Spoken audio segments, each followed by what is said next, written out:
Üzüm kuğunun anısı, üzüm kuğunun anısı, azad gülşen vadisi.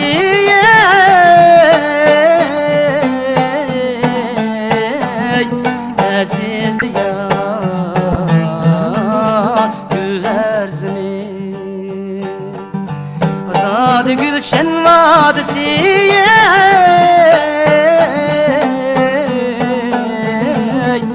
Aziz diyar güher zemin.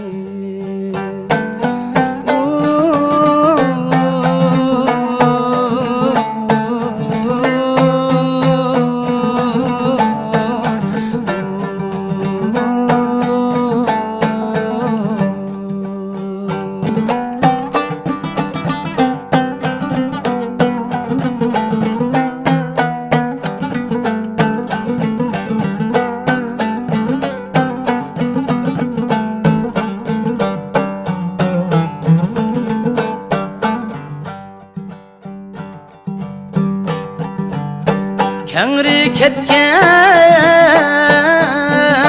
keng dalasay, altın kümüş meden gibayay, altın kümüş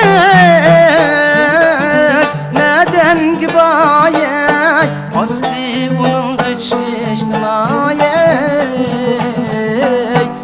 Aziz diyar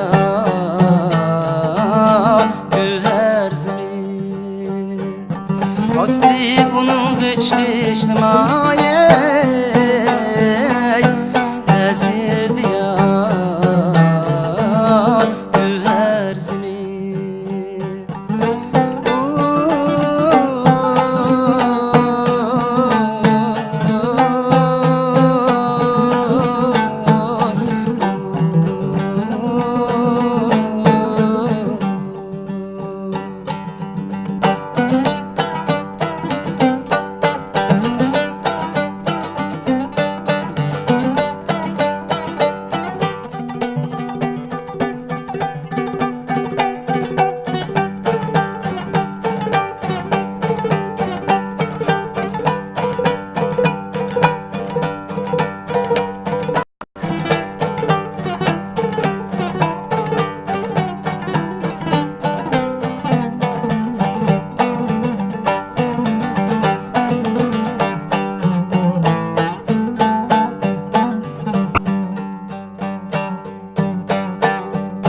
Yaydı cihan